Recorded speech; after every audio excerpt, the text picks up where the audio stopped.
Hi all, welcome back to my channel. എല്ലാവരും സുഖമായിരിക്കുന്നു എന്ന് വിശ്വസിക്കുന്നു. അപ്പോൾ നമ്മൾ ഇന്ന് ചെയ്യാൻ പോകുന്നത് ഒരു മത്തിക്കറിയാണ്. മത്തി ചിലർ തേങ്ങ അരച്ച് കറി വയ്ക്കും, ചിലർ മുളക് വെച്ച് വയ്ക്കും. ഇത് ചിലയിടത്ത് മുളക് കറിയെന്നും മത്തി മുളകിട്ടതെന്നൊക്കെ പറയും. അപ്പം നമ്മൾ മത്തി മുളക് കറിയാണ് ഇന്ന് വയ്ക്കാൻ പോകുന്നത്. ചിലർ മുളക് കറി വയ്ക്കുമ്പോൾ അതിന് ഗ്രേവിക്ക് കട്ടി കുറവാണ്, തിക്നെസ് കിട്ടുന്നില്ല എന്നൊക്കെ ഒരുപാട് പറയാറുണ്ട്. അപ്പോൾ ഇന്ന് അതിനുള്ള ടിപ്പ് കൂടെ ഞാൻ ഈ റെസിപ്പിയിൽ പറഞ്ഞു തരുന്നുണ്ട്. അപ്പോൾ എല്ലാവരും സ്കിപ്പ് ചെയ്യാതെ വീഡിയോ കാണുക. അതേപോലെ തന്നെ ആരെങ്കിലും സബ്സ്ക്രൈബ് ചെയ്യാതെ വീഡിയോസ് കാണുന്നുണ്ടെങ്കിൽ ദയവായിട്ട് സബ്സ്ക്രൈബ് ചെയ്യുക. അതേപോലെ തന്നെ നിങ്ങളുടെ ഫ്രണ്ട്സിന് ഷെയർ ചെയ്ത് നോക്കുക.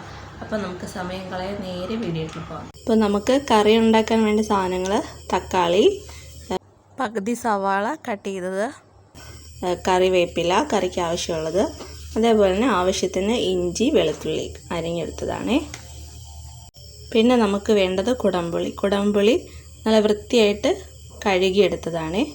അപ്പോൾ അത് നമ്മൾ വെള്ളത്തിൽ കുതിർത്തിട്ടേക്കുവാണ്. ഇനി നമുക്ക് എങ്ങനെയാണ് മീൻകറി ഉണ്ടാക്കുന്നത് നോക്കാം. മത്തി ഞാൻ വെള്ളത്തിൽ ഫ്രിഡ്ജിലിരിക്കുമായിരുന്നു, ഞാൻ വെള്ളത്തിലിട്ട് വച്ചേക്കുവാണ് ഐസ് പോകാനായിട്ട്. ഇവിടെ ചട്ടി ചൂടാക്കിയിട്ട് അതിൽ അല്പം വെളിച്ചെണ്ണ ഒഴിച്ചു കൊടുത്തിട്ടുണ്ട്. ഇനി നമുക്ക് ഇതിലോട്ട് ഈ അല്പം ഉലുവ ഇട്ട് പൊട്ടിക്കാം. ഉലുവ കരിഞ്ഞു പോകാൻ പാടില്ല. ഉലുവ ഒന്ന് ചൂടായി വരുമ്പോൾ തന്നെ നമുക്ക് അതിലോട്ട് ഇഞ്ചി വെളുത്തുള്ളി അരിഞ്ഞ് വെച്ച് കൊടുക്കാം. ഇനി ഇത് നല്ല പോലെ ഒന്ന് ഇളക്കി കൊടുക്കണം.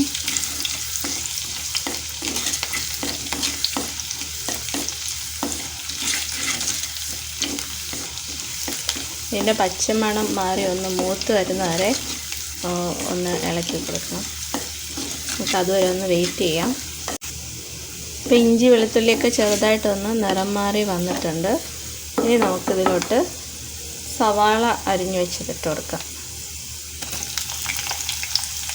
ചെറിയ ഉള്ളി ഉണ്ടെങ്കിൽ അതാണ് ഏറ്റവും നല്ലതാണ്. ടേസ്റ്റ് കൂടുതൽ ചെറിയ ഉള്ളി യൂസ് ചെയ്യുമ്പോഴാണ്. എൻ്റെ കയ്യിൽ ചെറിയ ഉള്ളിയില്ല, ഞാൻ സവാളയാണ് ഉപയോഗിക്കുന്നത്.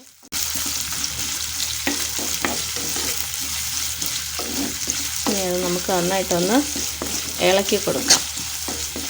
ഇതിൻ്റെ ഈ സവാള ഒന്ന് ചെറുതായിട്ടൊന്ന് വഴണ്ട് വരുന്നവരെ നമുക്ക് വെയിറ്റ് ചെയ്യാം.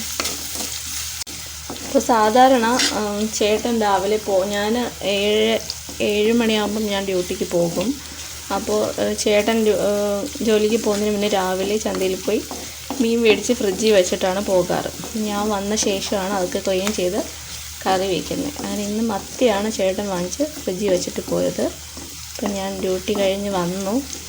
രാത്രിയാണേ, രാത്രിയത്തേക്കുള്ള ഫുഡുണ്ട്. ഇവിടെ രാത്രി മിക്കപ്പോഴും ചോറായിരിക്കും. വല്ലപ്പോഴും കാപ്പിയായിരിക്കും, മിക്കപ്പോഴും ചോറായിരിക്കും.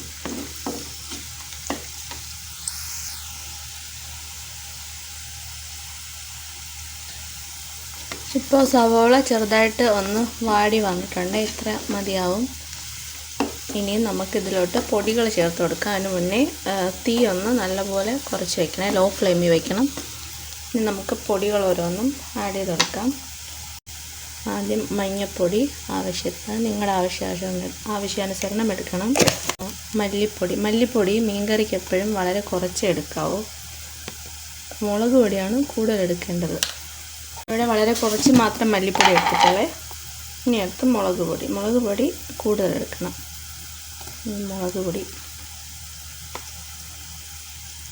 ഓരോരുത്തരുടെയും എരിവിനനുസരിച്ച് മുളക് പൊടി എടുക്കണേ. ഞാനിവിടെ ഇത്ര എടുത്തിട്ടുണ്ട്. ഈ സ്പൂൺ വെച്ചിട്ട്, അതിൻ്റെ അളവൊന്നും എനിക്കറിയത്തില്ല, ഈ സ്പൂൺ വെച്ചിട്ട് 2.5 സ്പൂൺ ഞാൻ എടുത്തിട്ടുണ്ട്. നമുക്ക് ഇതിൻ്റെ ഈ പൊടിയുടെയൊക്കെ പച്ചച്ചുവ മാറുന്ന വരെ ഒന്ന് ഇളക്കി കൊടുക്കാം. പൊടി കരിഞ്ഞു പോവാതെ ശ്രദ്ധിക്കണം. പൊടി കരിഞ്ഞു പോയി കഴിഞ്ഞാൽ നമ്മുടെ മീൻ കറിക്ക് ഒരു കരിഞ്ഞ ചവ കാണും. അതുകൊണ്ട് പൊടി കരിഞ്ഞു പോവാതെ പ്രത്യേകം ശ്രദ്ധിക്കണം.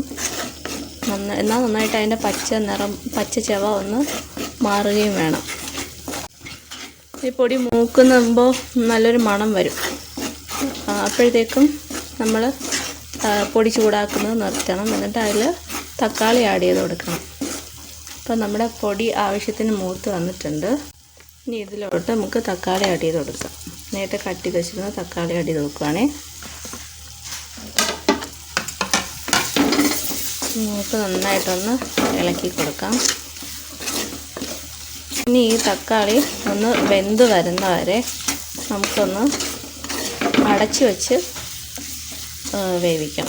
ഒരു 2 മിനിറ്റ് അടച്ച് വെച്ച് വെക്കുമ്പോൾ ഈ തക്കാളി നന്നായിട്ടൊന്ന് വെന്ത് വരും.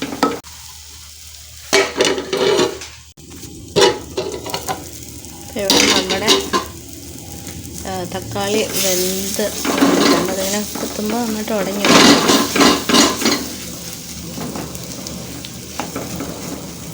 നമ്മുടെ തക്കാളി വെന്ത് വന്നിട്ടുണ്ട്. നമുക്കിനി തീ ഓഫ് ചെയ്തിട്ട് അടുത്ത പരിപാടിയിലോട്ട് കിടക്കാം.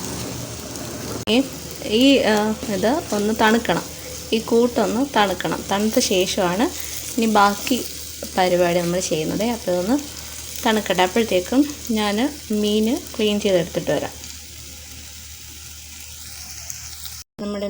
ഞാനിവിടെ നമ്മുടെ മീൻ കഴുകി വൃത്തിയാക്കി കൊണ്ടുവന്നിട്ടുണ്ട്. ഇനി നമുക്ക് ബാക്കി പരിപാടിയിലോട്ട് കിടക്കാം. ഇപ്പോൾ നമ്മുടെ ഈ കൂട്ട് തണുത്തിട്ടുണ്ട്. ഇനി നമുക്കിത് ചെയ്യാനുള്ളത് മിക്സിയുടെ ജാറിലിട്ടൊന്ന് നല്ല പേസ്റ്റ് പോലെ അരച്ചെടുത്തിട്ട് വരാം. ഈ കൂട്ട് തണുത്തിരിപ്പുണ്ട്, അത് നമുക്ക് മിക്സിയുടെ ജാറിലിട്ടൊന്ന് അരച്ചെടുത്തിട്ട് വരാം.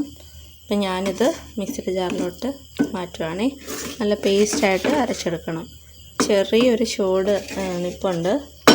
നമുക്ക് ചൂടോടെ മിക്സിയിലിട്ട് അരയ്ക്കരുത്. നമുക്കല്പം തണുത്ത വെള്ളം ഒന്ന് ആഡ് ചെയ്ത് കൊടുക്കാം. ചെറിയൊരു ചൂടുണ്ടേ. ഇപ്പം ഞാനിതിലോട്ട് തണുത്ത വെള്ളം ഒഴിച്ച് കൊടുത്തിട്ടുണ്ട്. ക്യാമറ ഓഫായി പോയത് ഞാൻ അറിഞ്ഞില്ല. തണുത്ത വെള്ളം ഒഴിച്ച് കൊടുത്തിട്ടുണ്ട്. ഇനി നമുക്കിത് അരച്ചെടുത്തിട്ട് വരാം. അപ്പം ഞാനിവിടെ നല്ല പേസ്റ്റായിട്ട് അരച്ചെടുത്തിട്ടുണ്ട്. നമുക്കിനി കറി ഉണ്ടാക്കാൻ തുടങ്ങാം. അതിനായിട്ട് നേരത്തെ നമ്മൾ ഈ മസാല ചൂടാക്കിയ ചട്ടി തന്നെ ഒന്ന് ഫ്ലെയിം ഓണാക്കി ചട്ടി ചൂടായി വരുമ്പോൾ അതിലോട്ട് നമ്മൾ ഈ അരച്ച് വെച്ച കൂട്ട് ആഡ് ചെയ്ത് കൊടുക്കാം.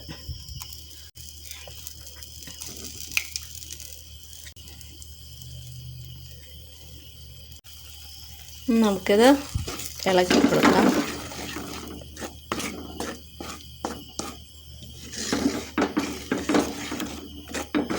ചെറുതായിട്ടൊന്ന് ചൂടായി വരണേ, അതുവരെ നമുക്ക് ഒന്ന് ഇളക്കി കൊടുക്കാം.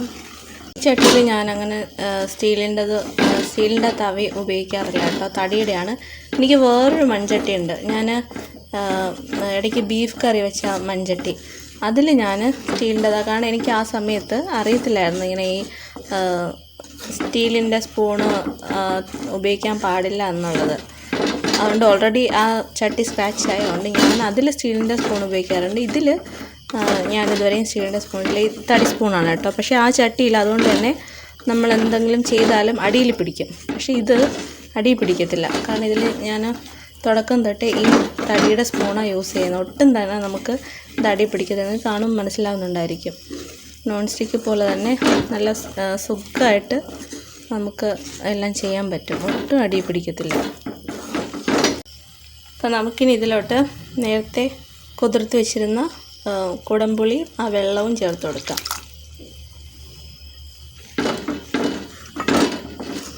വെള്ളം കുറേശ്ശെ വീതം ചേർക്കണം. നമ്മൾ ഈ ഗ്രേവിയുടെ തിക്നെസ് ഇങ്ങനെ തന്നെ നിർത്തിക്കൊണ്ട് അത്യാവശ്യം കുറുകിയ രീതിയിൽ കറി കിട്ടണമെങ്കിൽ വെള്ളം എല്ലാം ഒരുമിച്ച് ചേർക്കാൻ പാടില്ല.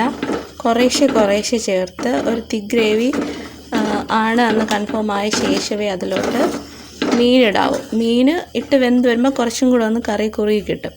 അതൊന്ന് ചൂടായി വരുന്നവരെ വെയിറ്റ് ചെയ്യാം. എന്നിട്ട് വീണ്ടും അടുത്ത് വെള്ളം ചേർക്കാം.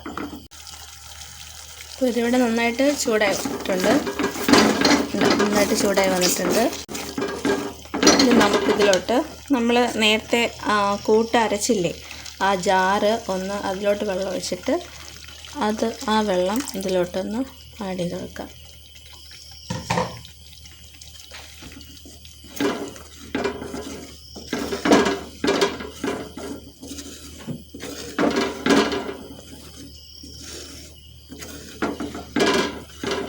ഇനി ഇതൊന്ന് തിളച്ച് വരുമ്പോൾ അടുത്ത് കുറച്ച് വെള്ളം നമുക്ക് ആഡ് ചെയ്ത് കൊടുക്കാം. അപ്പോൾ ഇതൊന്ന് ചൂടായി വന്നിട്ടുണ്ട്. ഇനി കുറച്ചും കൂടി വെള്ളം നമുക്ക് ആഡ് ചെയ്ത് കൊടുക്കാം. അപ്പോൾ ഇതിവിടെ തിളച്ച് വന്നിട്ടുണ്ട്. അപ്പോൾ ഇനി നമുക്ക് വീണ്ടും കുറച്ച് വെള്ളം ചേർത്ത് കൊടുക്കാം. ഇനി ഇതൊന്ന് നന്നായിട്ട് തിളച്ച് വരട്ടെ, അതുവരെ നമുക്ക് വെയിറ്റ് ചെയ്യാം. നമ്മുടെ കറിയെല്ലാം തിളച്ച് വന്നിട്ടുണ്ട്.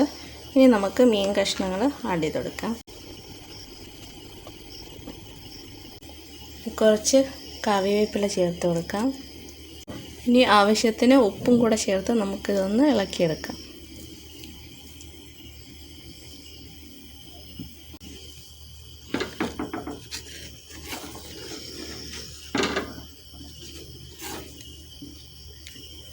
ഇനി നമുക്ക് ഇതൊന്ന് കുറുകി വരുന്നവരെ വെയിറ്റ് ചെയ്യാം. അപ്പം നമ്മുടെ മീൻ കറി റെഡിയായി വന്നിട്ടുണ്ട്. ഒരല്പം കുറുകി വന്നിട്ടുണ്ട്. നിങ്ങൾക്ക് ഇതിൽ കൂടുതൽ വേണം, കുറച്ചും കൂടെ കുറുക്കിയെടുക്കണമെങ്കിൽ കുറുക്കിയെടുക്കാം. എനിക്ക് ഇവിടെ ഇങ്ങനെ ഒരു പരുവത്തിൽ മതി കേട്ടോ. കാണിച്ചു തരാം. ഉണ്ടോ, അത്യാവശ്യം കട്ടിയുണ്ട് ഈ കറിക്ക്. ഇനി ഒരു 5 മിനിറ്റ് വെച്ച് കഴിഞ്ഞാൽ കുറച്ചും കൂടെ ഒന്ന് കുറുകി കിട്ടും. ഫ്ലെയിം ഓഫ് ചെയ്യുവാണേ. അപ്പം നമ്മുടെ മീൻ കറി ഇവിടെ റെഡി ആയിട്ടുണ്ട്.